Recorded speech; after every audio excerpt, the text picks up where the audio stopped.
Hi everyone, I want to go ahead and get started on this practice from 4.5. I'm going to be working on a couple problems that are odd because I want to make sure that I leave you guys with those 5 problems to practice that are even, but you'll still have something to look back at here. All right, let me go ahead and start with number 1. If you don't need anything from number 1, go ahead and skip over to when I work on number 7 or number 9, okay? All right, number 1, we are solving each equation. Key word there is we're solving by using the square root property and round to the nearest hundredth if necessary, okay? So let's go ahead and go to this one. Number 1, I have x squared plus 4x equals 10.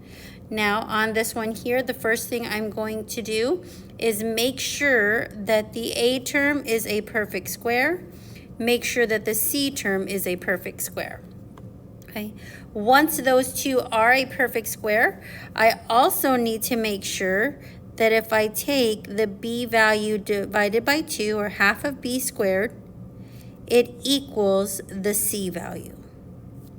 Okay, so those are the 2 pieces that or 3 pieces that we talked about. All right, so let me do this b divided by 2 squared to make sure. So if I was to look at 4 divided by 2 and I squared it, does that give me 4? Because my c value is 4. 4 divided by 2 is 2 squared. That does give me 4. Okay, so that they're checking it, that means that this is going to be a perfect square trinomial. So let me delete some of that stuff.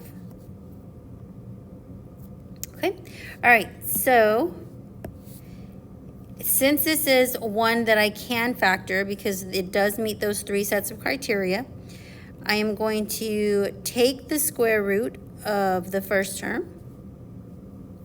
That gives me x. And then I'm going to take half of b. That gives me positive 2. And I'm going to square it. Okay, what happened to my 10? This was a 10. Okay, and then that equals 10. All right, square root both sides so that I get x plus 2 equals plus or minus the square root of 10. Okay, now the irrational number or radical 10 here, we've got to be able to simplify that. Now this is, and it's okay to have decimals. This is where we talked about in class using your phone calculator. If that's the only calculator you have, this is still possible. Okay, so then when I simplify that, I would have x plus 2 plus or minus 3.16. Going back to our inverse operations, I'm going to move that positive 2 to the other side. So I have x equals negative 2 plus or minus 3 16 hundredths. So my 2 solutions are going to be x equals 1.16 and x equals negative 5 16 hundredths. Okay, those there are my 2 solutions. We could write them as an ordered pair.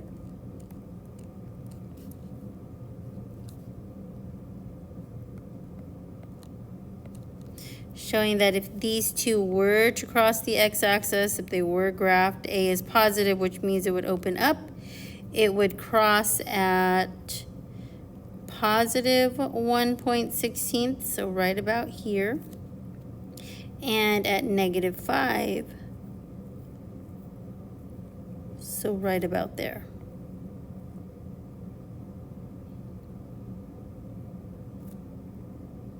Okay. All right, that would be 2 real solutions. Okay, let's look at number 7. On number 7, they want us to find the value of c and then to write it as a perfect square trinomial. So I'm going to have x squared minus 11x plus that value for c. This is where we're going to have b divided by 2 squared, negative 11 divided by 2 squared. Okay, so that gives me negative 5.5 squared gives me 30.25.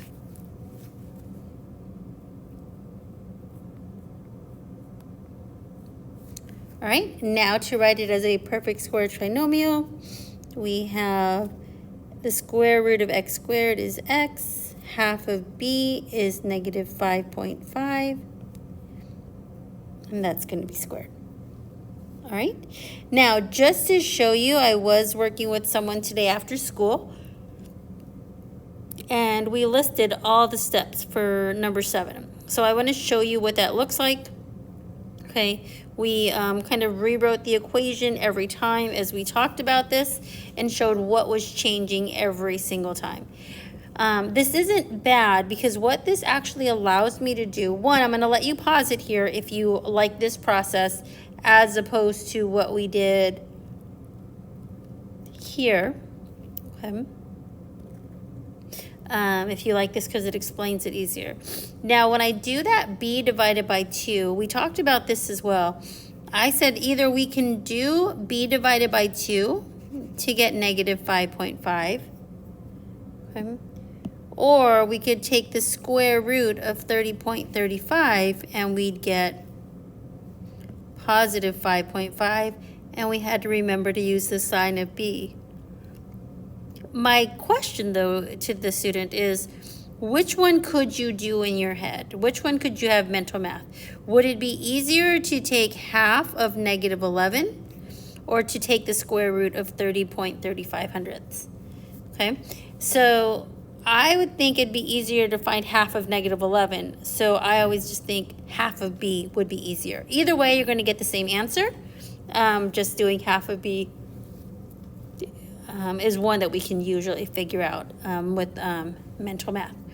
All right, number 9, and this one here, they want us to fully solve this one. Okay, so when we're looking at this, remember we have to have a perfect square for the a term and the c term. Okay, in this case, it does not happen, so we need to make that c a perfect square. Well, in order to do that, we're going to have to move that positive 12 out of the way. Now, I'm still going to add a blank space there, but that positive 12 is now going to do the be inverse on the other side, so it's going to be negative 12, and we're still going to have plus that blank space. In that blank space still goes that b divided by 2, or half of b squared,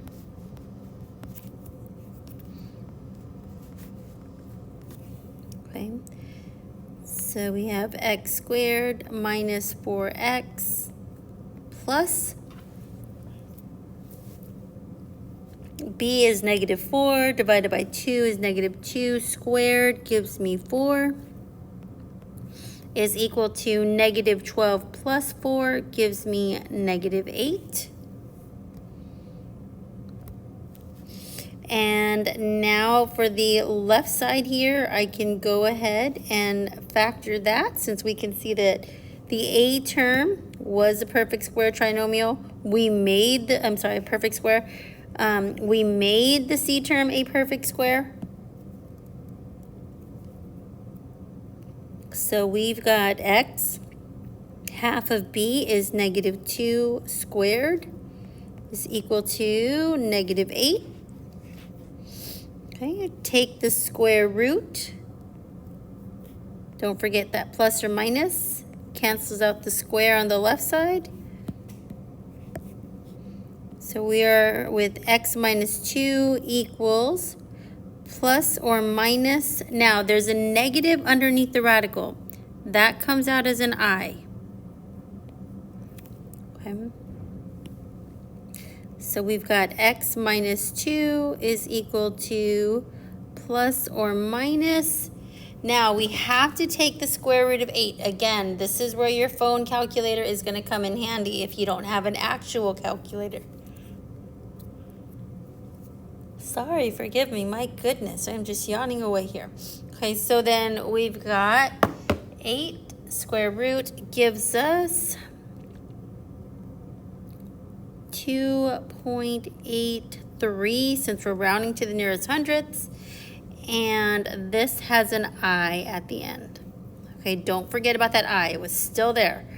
Now we've got our -2 that we've got to bring over to the other side. So x equals 2 plus 2.83i. And x equals 2 minus 2.83i. Okay. If you wanted to write those two as ordered pairs, we could. The first one would be 2 plus 2.83i comma 0. And the second one would be 2 minus 2.83i comma 0. Okay. Now these two here are imaginary solutions. So if I was looking at a graph, okay, it's still going to make a parabola. X squared is positive, so it's still going to open up. But this time they're not going to cross the x-axis. Okay, so this time I'm just going to give you a quick general. It's going to be something that is floating or above the x-axis. Okay, it'll never cross the x-axis on that one. All right, last one that I'm going to do is number 12. On this one here, before we can get started with anything, we have to get rid of that a. A has to be 1. So we've got to divide everything by the a value to make that a 1. Okay, so we're going to divide everything by 2, and then we will do what we have been doing. So this is going to give me x squared minus 3.5x plus, where b divided by 2 squared is going to go, is equal to -6 plus b divided by 2 squared. Now b divided by 2 squared, so that means -3.5, half of that squared. Okay, so first off, take that negative and yep, it's still going to be a decimal. Okay, so take that -3.5, cut it in half. So when we get that, we've got -1.75.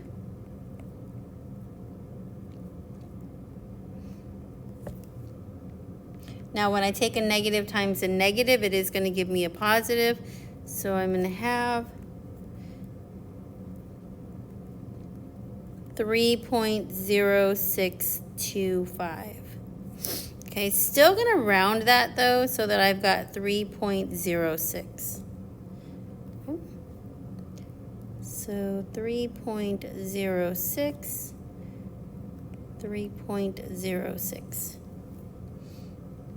Okay.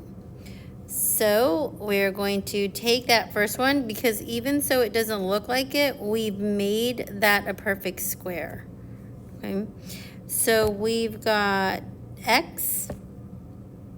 Half of b is -1.75 squared is equal to, okay, -6 plus 3.06, okay, or 3 6/100 gives us, I don't want to make some silly mistake here, and I get -2.94.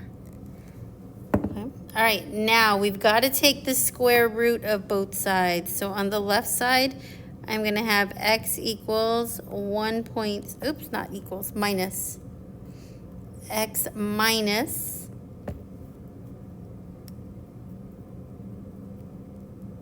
1.75 is equal to, now I know there's going to be an I, so I'm going to go ahead and just take out that I, and I'm going to find the square root of 2.94. And you don't want to put an I or -2.94 in the radical in your calculator, because what that's going to do is it's going to give you an error. okay? So I'm just going to bring the I out now, and I'm going to take the square root of 2.94. That's going to give me 1.71. All right, so then I'm going to have x is equal to, this will come to the other side as a positive, so 1.75 plus or minus 1.71i. Okay. All right, that is it for me on these examples. Please send me a reminder. If you have any questions, don't forget your binder for class tomorrow. All right, have a great evening.